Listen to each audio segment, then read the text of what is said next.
Bonsoir et bienvenue à tous. Mercredi 27 juin, voici les titres. L'approche des vacances. Prendre à la dernière minute une location saisonnière peut être avantageux. Comme pour le train ou l'avion, les loueurs déstockent. Et puis les locataires pourront bientôt louer plus facilement leur logement à des touristes. Nous répondrons à toutes vos questions. Allez, on vient en France, les vacances approchent à grands pas. Et cela peut paraître étonnant, mais prendre à la dernière minute une location saisonnière peut être avantageux. Comme pour le train ou l'avion, les loueurs déstockent. Et puis, autre nouveauté, les locataires pourront bientôt louer plus facilement à des touristes leur logement et surtout partager les revenus avec leurs propriétaires. Ce soir, c'est Diane Douzillet qui fait le point et qui vous répond. Alors Diane, est-il encore possible de trouver une location pour cet été? Visiblement, il y a du choix. Oui, il y a du choix et donc c'est encore possible, Xavier, rassurez-vous, car toutes les plateformes de location proposent de louer quasiment jusqu'à la dernière minute, mais il reste souvent peu de choix et à des prix parfois élevés. Alors une solution avec ce site qui fait en quelque sorte du déstockage de location et vous propose des logements jusqu'à moins 50% et ce jusqu'au jour de votre arrivée. C'est pratique. Airbnb se rémunère à hauteur de 12% inclus dans le prix de location et recense environ 4000 logements dans toute la France. Ce serait un peu souple sur les dates peut-être. Voilà. Pour les propriétaires, comment être assuré de louer son logement cet été ?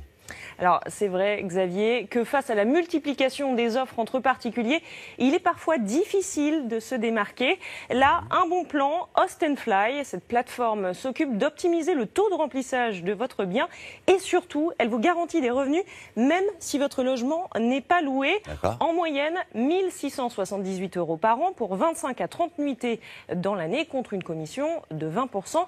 Et bonne nouvelle, vous pouvez proposer votre appartement à la location jusqu'à 10 jours avant la date de votre départ en vacances. Tout s'accélère. Puis-je sous-louer mon appartement pour, je sais pas moi, une courte durée donc. Alors oui, Xavier, pour cela, il faut ajouter une clause dans le bail autorisant la sous-location avec bien sûr l'accord du propriétaire. Ça, c'est important. Beaucoup de propriétaires, Xavier, sont encore frileux et la plupart des sous-locations se font sous le manteau.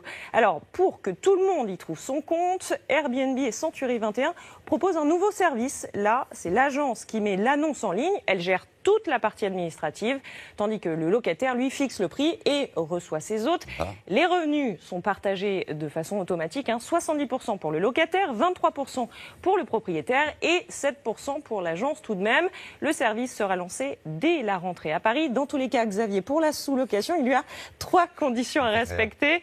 Garantir que le logement est bien assuré pendant la sous-location, ne pas excéder 120 jours de location par an et enfin, ne pas percevoir en revenu plus d'1 an de loyer. Vous avez tout retenu, c'est bon pour cet été. Ouais, exactement, j'ai tout compris. Merci beaucoup. Tout ça, ça avance très bien.